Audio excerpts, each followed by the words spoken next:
Tonight on Doctor's Diaries. Your arms lock up, you break into a cold sweat, your chest is extremely painful, you can't breathe. It's like you're in a giant vice. My name is Carrie. I know a lot of you, but not all of you. The reason I've been out is because I had a brain tumor. It's gone, it's not going to come back, hopefully. What is anesthesia? Call them stat, please. Okay, easy. It's coming out right now. Beatrice, it's coming out. It's coming out. Wait 1 second, it's coming out. 2-year-old Dalton Hines is being rushed to Westchester Medical Center in a semi-comatose state. When he fell and bumped his head 2 days ago, he seemed all right, but this morning he suffered a frightening and unexplained seizure in his doctor's office. Stat flight nurse Debbie Becker responded to the call to have Dalton choppered to the emergency room. We get a call that there was a 2-year-old who was having seizures and is now unresponsive, and they're not sure why. And we need to bring him to Westchester Medical Center where we can do a full workup on him.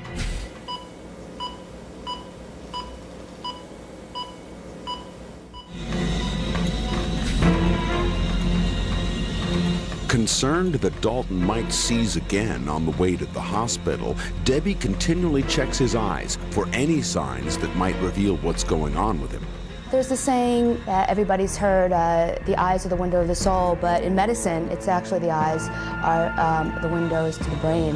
His eyes were, they called it a gaze to the right. That did make us concerned because there is something neurologically going on with him.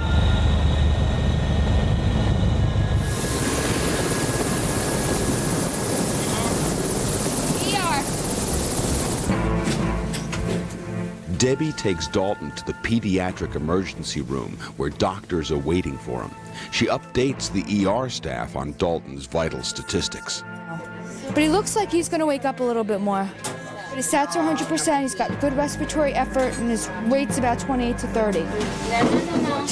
Oh, he's waking up nice now. He's waking up nice. We like to see little babies pulling at things. That means they're getting better. To treat Dalton properly, the staff first has to figure out what caused the seizure. It could be any one of a number of neurological problems. To help in the diagnosis, Debbie fills them in on what happened. 2 days ago, he fell and hit his head, but he's been fine for the past 2 days. Okay. Today, when he woke up, he came, sat down at the table with Mom, had a right gaze, just looking, and then all of us just like, "Are you okay? Wake up, and he wouldn't move. He was like limp. It's like, yeah. Then she brought him to flew him to the doctor's office. He seized in the doctor's office. He got 6 milligrams of Valium. Now, if he falls asleep again, don't be upset, because that's all the medicine he's had, okay? Alrighty. It's 1 hour later, and Dalton's parents arrive after following by car. Surprised by the sudden turn of events, they anxiously await the results of his examination. His mother describes the traumatic events. This morning, when he had first woken up, he'd come down like normal. It was around 9 o'clock he came down, and when I gave him a sip cup, the eyes were kind of off to the right. And I lifted him up, and there was just no reflex at all. I got him in the van, and I brought him to the doctor's. And as I was walking from the van to the door to the doctor's, he was bubbling. His body started tensing up, getting stiff. And his eyes kept just going back and just kept going backwards. Called the ambulance. The ambulance came, and I followed behind in the van. And by the time I had gotten there, I don't know what happened in the ambulance, but I guess he had more of a full-blown seizure. "Oh, you can't take that off." And about 5 minutes later, he had woken up and started crying. And I was relieved then. I was happy because he hadn't cried, he hadn't spoken, he hadn't done anything. Sorry.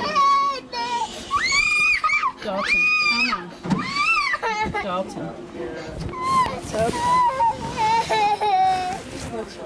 Come on, Daddy. Yeah. Although Dalton's parents are terrified, they do their best to comfort their son. You want to watch Barney or Blue's Clues? Yeah? Want to put the TV on? 2 hours later, the mystery remains. The doctors don't see any abnormalities on the CAT scan and must continue testing. Dalton's troubled parents patiently wait for an answer. Hello. You want to go? Huh? You want to go home? The CAT scans look clear, and they're going to do the spinal tap to make sure to rule out that it's not meningitis, and that he will have to be on the seizure medication for a while. But otherwise, he's got his energy back. Like Dad said, he's coming around. He wants out. So we're just waiting now for them to come and do the spinal tap, and for I guess the neurologist to come and talk to us to find out, what had happened. Oh, I'm scared. I know you're scared, but you know what? After what you've already been through, it's a walk in the park. 4 months ago, 12-year-old Carrie Johnston had a life-threatening brain tumor removed. Since then, she's had to endure regular radiation therapy, Carrie, hang on, you're about halfway through that last field. as well as chemotherapy. Hold still. Joe, when you feel stronger. And physical therapy. How's my most favorite girl? Today, Dr. Claudio Sandoval, Carrie's oncologist, administers the last of her weekly chemotherapy treatments, for now. Well, yesterday I finished radiation. Today I finished getting the vincristine and my report from Dr. Sandoval, so I'm really happy about that because I don't like getting selected by anything. So you finished RT today, right? Yesterday. You finished radiation yesterday, cool. At first she was a little bit shy with me. She's just, again, a little bit more verbal with me, and, kid around a little bit more. If I were you, if there's gonna be any hurt or anything, I'd stay away from my feet. Yes. I don't want your foot to make intimate contact with my guys. She really has done remarkably well, and she's a fighter. Sometimes it's very easy just to say, you know what, I got a tumor, I'm this and that, and you can just stay in bed all day and let life go by. Carrie's not going to be that way. She's going to tackle life, and she's going to be, a survivor.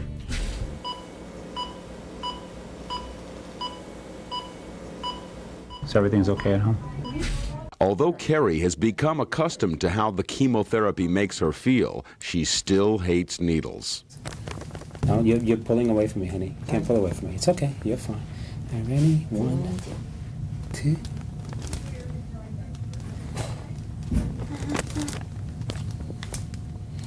Did that hurt, sweetie?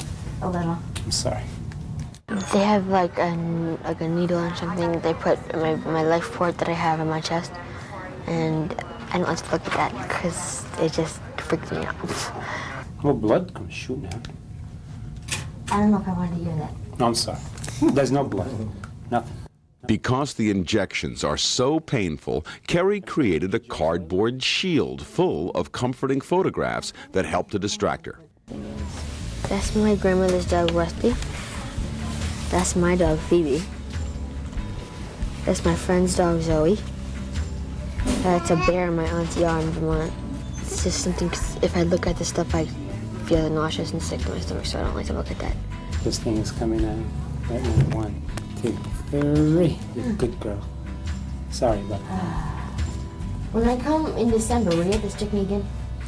Oh, yes. With this first round of chemotherapy finished, Carrie will try to get her life back to normal. I'm not coming here anymore, that's a big relief. I'm starting school again next week. So. Are you really excited about that? A little. I'm a little worried too, because I don't know what's gonna happen.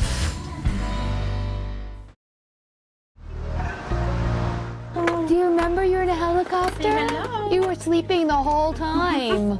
2 days after rushing Dalton Hines to Westchester Medical Center, nurse Debbie Becker checks in to find out if the doctors have discovered why he had a seizure. When I went up to see him, I was asking how he was doing, and she said that although he was acting more himself, that they still weren't sure what's going on with him. They don't know what it is, but they, he's under control. He hasn't had any seizures. They haven't found out what caused it. It could happen again. It could not happen again. In this type of job, you get a certain attachment to certain patients more than others, and it could be for many reasons. For example, Dalton Hines reminded me exactly of my nephew. I could walk out of that ER and never know how he did again, but that's like I couldn't do that. So it's important for me to do, follow-ups on my patients, especially ones that I, do feel close with, and just see their outcome. We're so indebted to you guys. When we were driving up, I just knew everything was good with you guys, and he was good, and He was fine the whole time. I said, when he's better, him and his brother have to come out and see the helicopter. Yes, oh yeah. Really? The kids, they went home, and he was like, Dalton went in the helicopter, then the two of them was, what? Their eyes It's blew funny. up. I mean, especially the boys, they just love it. Yes. They love it. So they have to come out. They can sit in it and everything. That'd be cool. Dalton is feeling better, but his mother is frustrated and eager to take him home. They were just doing all the tests and telling me if they were good or bad, and they've all come back good so far. So what they're looking for, I don't know. They just want to get out of here because he's getting better, and he doesn't understand that, a couple of days ago he was very sick, and now he's running around, and he just wants to get back home. So it gets frustrating for me right now because I know he's gotten better, and I just, want to get back to my normal day life. He wants to get back to his normal day life. Having 4 boys, you kind of have to have your wits about you. I'm getting teary-eyed now. It's in your own time. At that time, I had to be strong. I'm sorry for him and for my other son. But yeah, I guess that's how I deal with it. Even though doctors have not been able to determine why Dalton had a seizure, they've done all they can for now, so they send him home. Ready to get to go home? Huh? You ready? Let me get your coat on, all right? Here you go. You gonna go home? Yeah? See the brothers? Gonna go see Daddy? Yeah? Wow, I can't believe I can just walk out of here. Bye-bye. Thank you. Here we go. We're out of here. Oh. Wow. Come on. Here we go. Come on. You ready? Whoa. Your arms lock up, you break into a cold sweat. Your chest is extremely painful. You can't breathe. You can't lay down. You can't sit up. There's nothing you can do to get relief. It's like you're in a giant vice. Tom Jobin is describing the heart attack he suffered just 3 days ago as he was about to begin a rare weekend off. It was his second heart attack in 8 months. How you doing, Mr. Jobin? Glad to meet you. And your missus. Today, Dr. Richard Moggio has to perform a quadruple bypass on him. As you know, this operation is not a cure. We're doing some high-tech plumbing, putting in some new bypasses. Those bypasses can develop blockages just like your arteries have now. And your own arteries can develop new blockages over time. This is really a mechanical approach to a sort of a chemical and metabolic problem. So when we get these new bypasses in there, we want your body to do everything it can to protect them and let them function as long as they can. He knew he was in trouble. He knew he had to have something done. He had received excellent counseling from his physicians and the cardiologists. And so when I got there, he was prepared for operation. He had had some symptoms for some months beforehand, so when this came on him, it wasn't a complete surprise.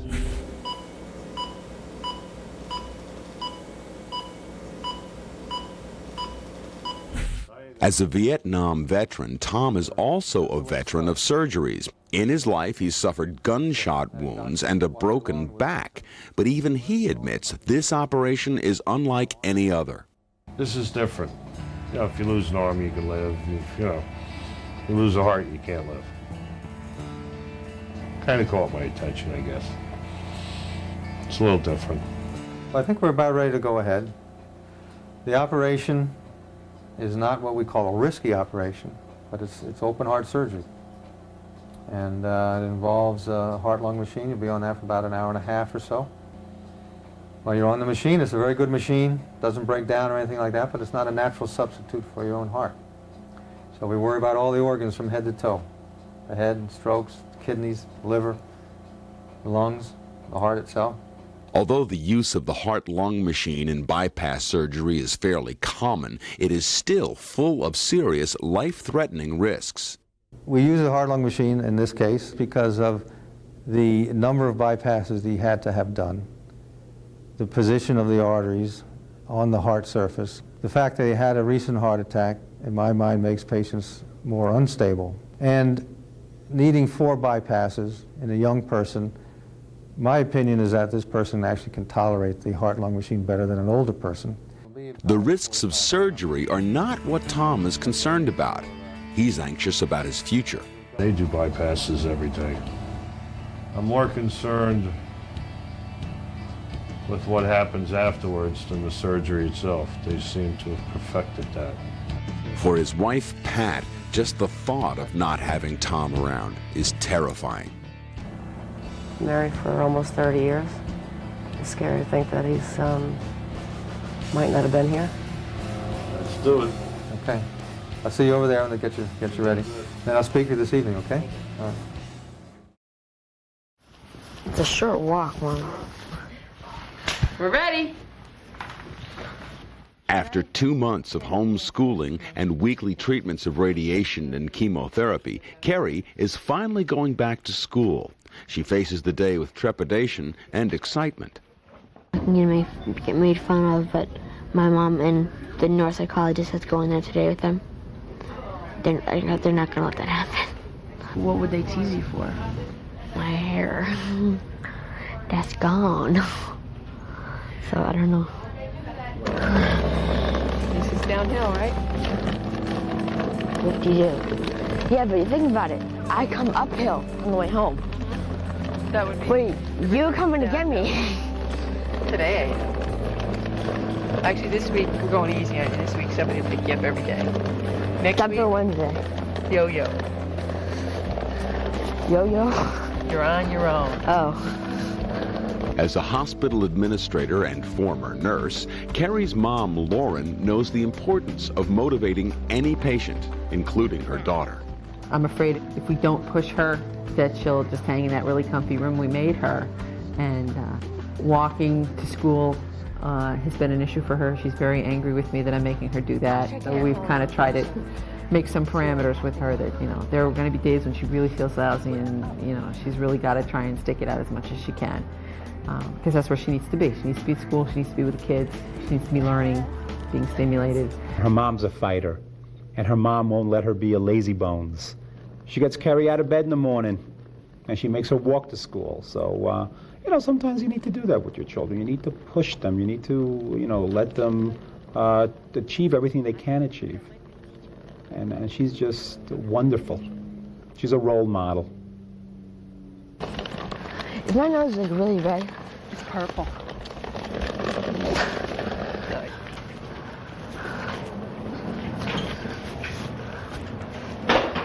I'm pretty excited. Speak for yourself. Are you excited? No. At some level you're excited, and at another level you're scared. At another level you're gonna puke, and another level you just want to go home, right? Do you want to talk to the class, to the kids? Or do you want the teacher to say, we're welcoming Carrie back to, at this time? What would you feel more comfortable with? Well, I guess we could do both. She could say, she's back, at least. Would and you then like I to could, say something? Yeah. Just explain it a little bit. Okay. Do you want me to stay for that, or you want me to go? I want you to stay for that. Okay. Whatever you want me to do. Yeah, a little nervous. Some familiar faces make Carrie's transition back to school a little easier. Hey. Hey, Katie. No.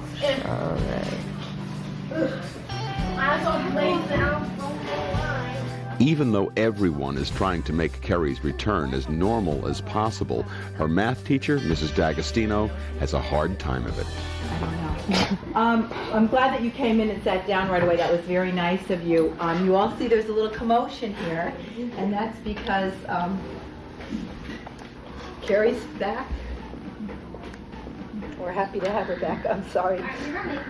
I feel emotional because I'm very proud that she's here, and I'm sorry I'm emotional, Karen. But if we could take a few minutes just to introduce yourself. I know some of you know Carrie, but a lot of you she doesn't know because she didn't see you if you were in another building. So if we could take a few minutes just to introduce yourself, and then Carrie's going to introduce herself and say a few words to the class, okay? Nadia, I'm thinking we'll start with you. Carrie knows me from last year. My name's Nadia, and we used to hang out together. Oh. And, okay. My name is Carrie. I know a lot of you, but not all of you. The reason I've been out is because I had a brain tumor. It's gone. It's not going to come back, hopefully. I hope I don't want to go through this again. I had to go through radiation therapy. That was over last week. So I have a break until January when I start chemotherapy, and then it all starts all over again. But I'm going to be in school when I go through that, so probably just won't see me on Thursdays or Fridays, that's all.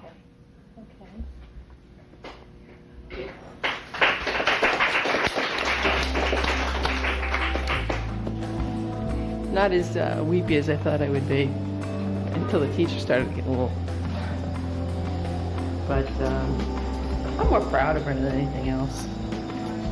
Let's say we talked about the probability of winning was 1 out of 5. We're looking on page 11, Carrie.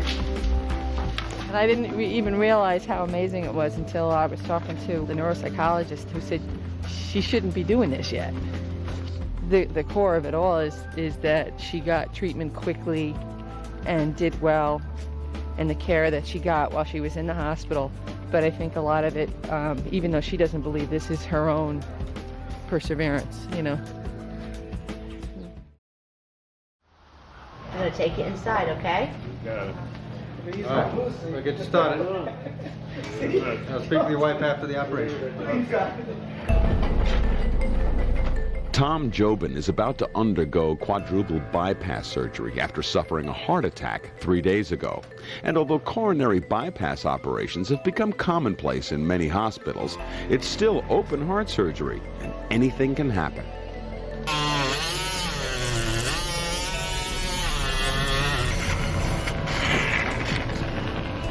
To get to Tom's heart, Dr. Moggio saws through his sternum and spreads it open with a winch-like device. This will hold the chest open through the duration of the surgery.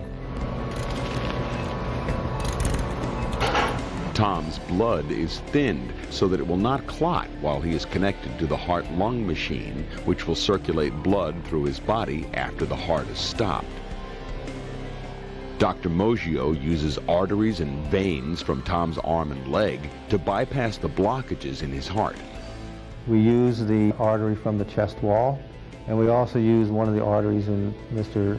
Jobin's left arm as a second bypass. The smaller artery on the left part of the heart, we used a vein from the leg, and to the artery on the right, which already had been, the area there had been damaged by this heart attack. That artery we treated with a vein from the leg also.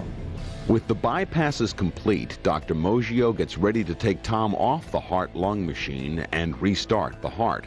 And although he's done it hundreds of times and sounds cool and calm, this is always the scariest moment. Set the paddles. Charge on 30. 30. Go ahead.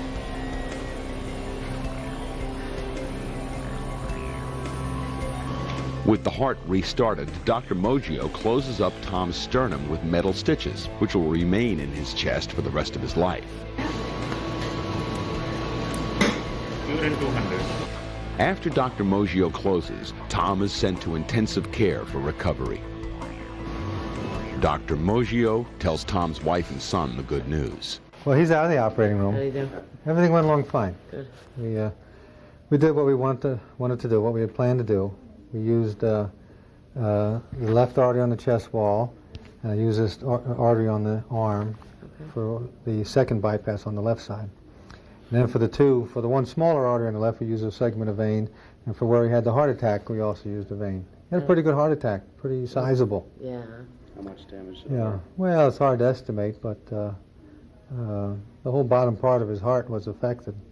As I said, we expect some of that to get better, both between time and the bypass, new bypass being there. He should regain some function of that. We can come and see him tomorrow. Yeah. Yeah. And how fast do you think he'll be home? Well, we'd like to have him home by the weekend. Great. 2 weeks ago, Beatrice Bauer began to look jaundiced. Her private physician found that there was a blockage in her pancreas, which was causing bile to build up in her liver, turning her skin yellow. Dr. Maurice Poplowski was called in to care for her. She had some abdominal pain, and on a CAT scan, there looked to be a mass in her pancreas.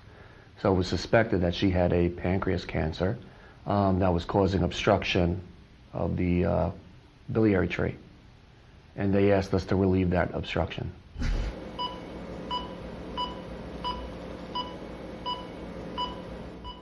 The procedure will not cure Beatrice, but it will relieve her symptoms and allow Dr. Poplowski to collect tissue samples to test for cancer. We're going to give you some local anesthetic over here on your side. That's where our needle's going to go in. And then also on top of that, we'll give you some IV medication, some Valium and some morphine. So you can kind of feel like you're in a la-la land. What is that? You won't feel terrible pain, no. You'll feel the pinch, you'll know we're doing something, but it's almost like you won't care that we're doing it, okay? It's that type of feeling, all right? Once they're somewhat sedated, we give some local anesthetic. After cleansing the area over the ribs, we would numb the area and go in with a very fine needle right into the liver. Now you tell me if you feel anything that hurts you, okay? We would slowly inject some dye through a tubing through that needle and pull back the needle slowly until we found one of these dilated bile ducts. Once we found it, we would pass a wire into it and then slowly dilate that same tract up over this wire to put in a tube. And then this usually simple procedure begins to get out of hand.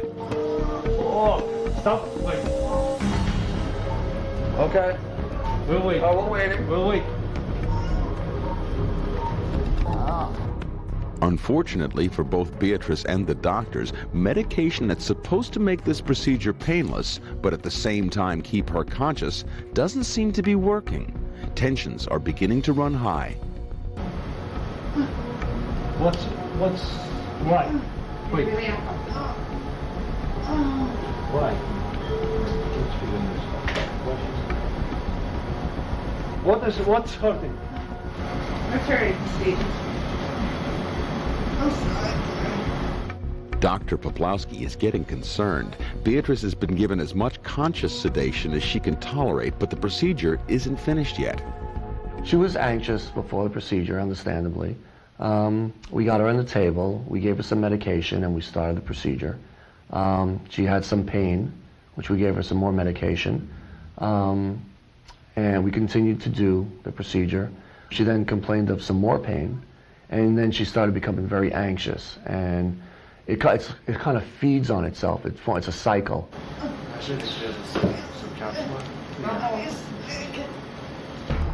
Finally, Beatrice becomes so agitated that Dr. Poplowski has to stop the procedure.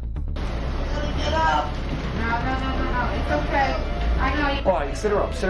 You want to sit up? Come on. Sit up. Sit up. She's been very anxious. I said, I have to sit up.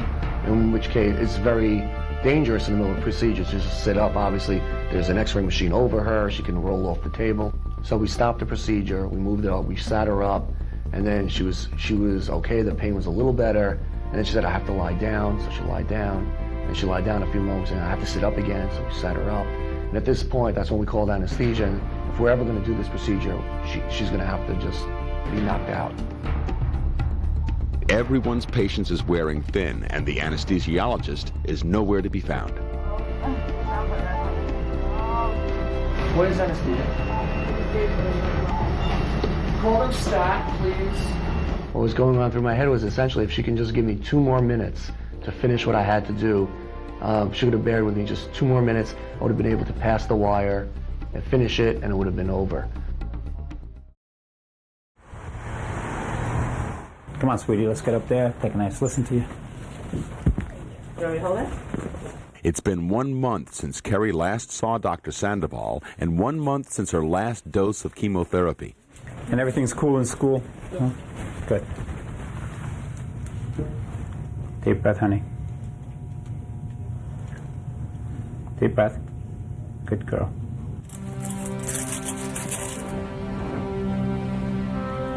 Unfortunately for Kerry, the visit means getting stuck with a needle again. I'm starting to cringe.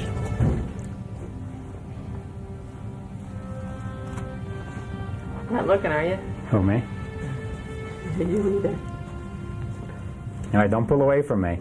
Hold still, Kara. Hold still. Hold still. I'm trying to hold still. Yeah, but you're pulling away from me. Okay, you're fine.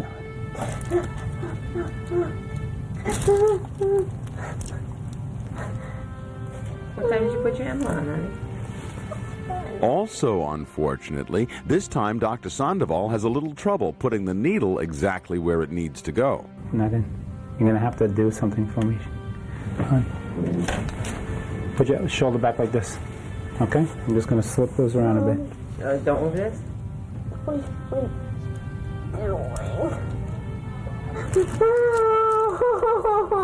Sorry, honey. I'm sorry. Is it better with it up, or you want to take it down? Yeah, I'm still not in. Would it be helpful if her back was against the wall, maybe?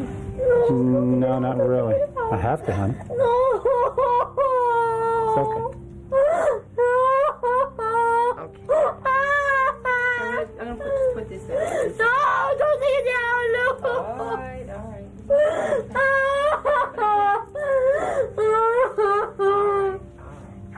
And sometimes when Kerry's crying, she's crying over more than needles. She's, tired of this. She wants to be able to do what she's always been able to do. There have been many days when she's at her most despondent. What she says is, I don't want to do this anymore. And I'm like, yeah, I know. I don't want to do it either. But we have to. Seriously, call a code, and we'll get an anesthesiologist to you. Dr. Poplawski and his patient, Beatrice Bauer, are in the middle of a procedure that isn't going well. The pain medication is not working on Beatrice, and Dr. Poplawski has called in an anesthesiologist to put her under so he can complete the procedure to relieve the bile that is built up in her liver. You're doing good. Don't worry, okay? Nice deep breaths. Keep breathing, ma'am. Keep breathing. Easy, ma'am. Deep breaths, dear. Nice deep breaths, okay? With Beatrice finally sedated, Dr. Poplawski is ready to proceed, but there are more complications. When she was asleep, we were able to go in through the duct on the left side, past the obstruction from the left, and then we were able to do the procedure. All right, we're ready. Finally, jeez. See, look at the bile coming out there. Oh, yeah. Pressure's a lot better. Yeah. I'm trying to explain why she had so much pain. The procedure is finally over, but there are still problems. Now Beatrice is struggling to remove the breathing tube put in by the anesthesiologist, but Beatrice has to wait.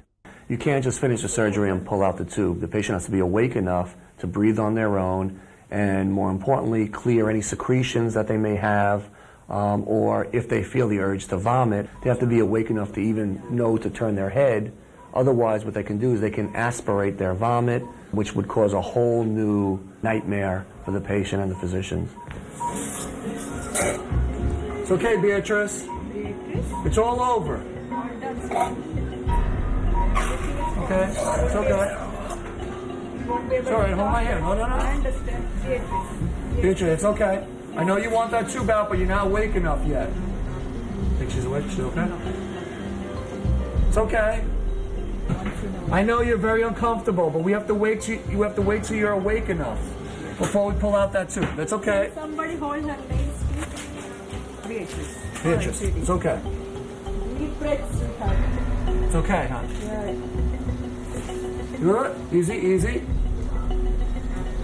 She's good. She's becoming She's stronger. No, no, she's fighting me. Yeah, but she's not breathing here. Okay. Just short, quick breaths. Yep. That's not good enough. Nice deep breaths, Beatrice. Deep breaths. Show us that you can breathe. We'll take the tube out.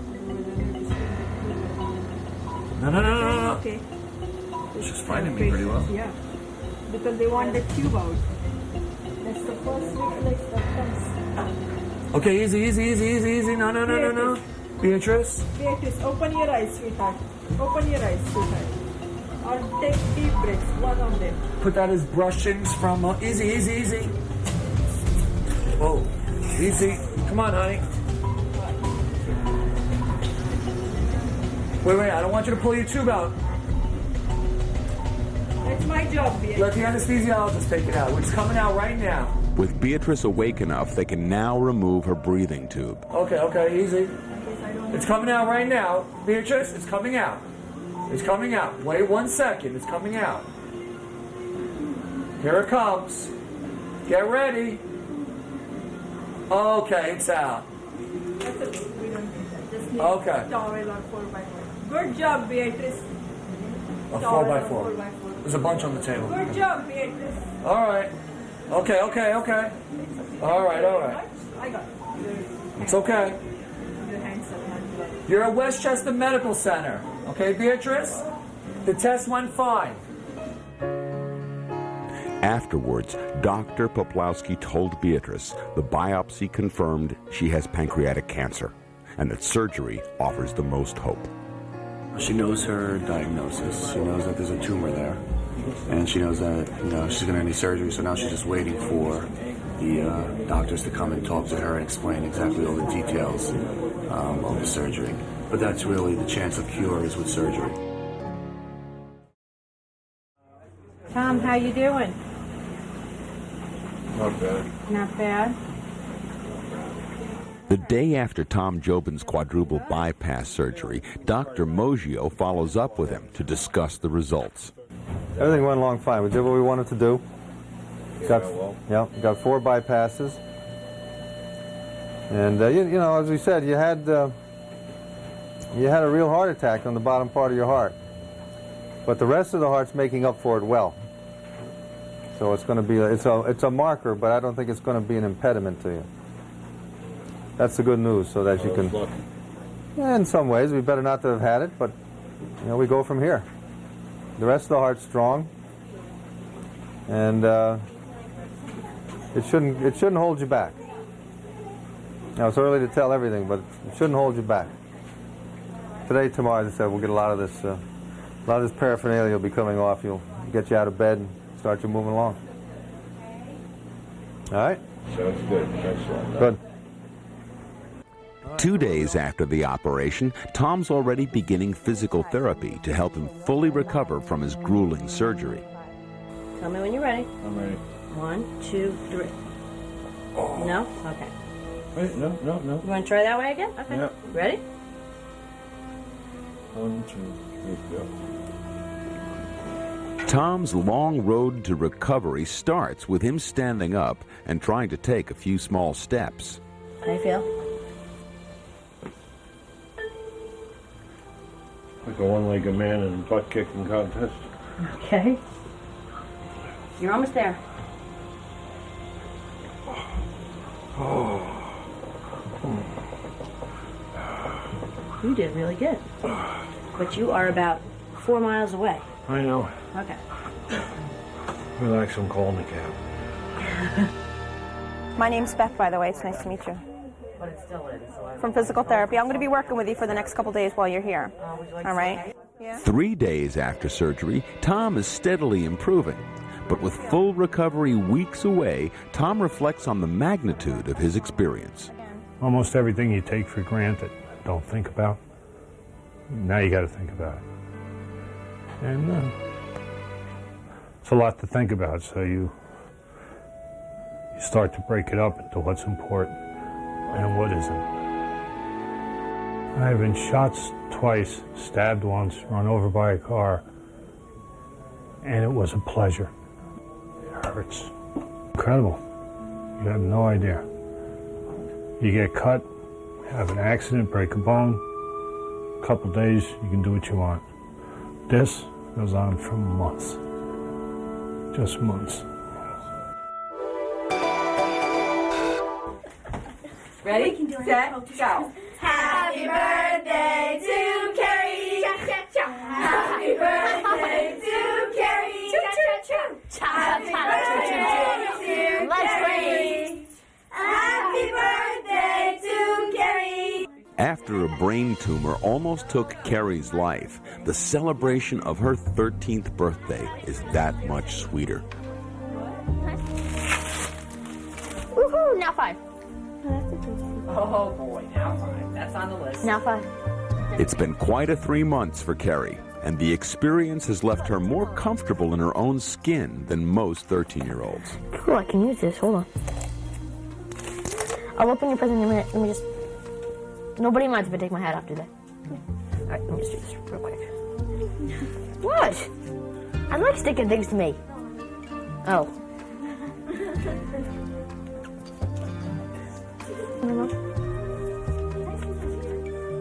Yeah. Although Carrie has already overcome so much, she still has a long way to go in her fight against cancer. The coming months of intensive chemotherapy may be difficult, but her mom knows that Carrie has already proven she'll be able to handle whatever comes next. I don't think that she has any idea how far she's come. You know, she looks at the next hurdle as being impossible when what she's done has been impossible, but she's done it. So, yeah, that was probably, the birthday party was good because it really was sort of an air of normalcy. That she was comfortable enough to take her hat off and sit with all her friends, I thought was a good sign. I was talking to somebody yesterday whose nephew survived childhood cancer, and she said that, you know, his drive and his love for life, you know, wasn't equal because of what he had been through, and I hope that that's what happens with Carrie. She's always been kind of a timid kid who's afraid and worried about things that weren't ever a possibility, and what I've been telling her all along is you got some real things to worry about now, and you can stop worrying about the things that won't happen. Let's just deal with this stuff. So I'm hoping it helps to let her move on and realize that she just got over something that was enormous, and she can do anything.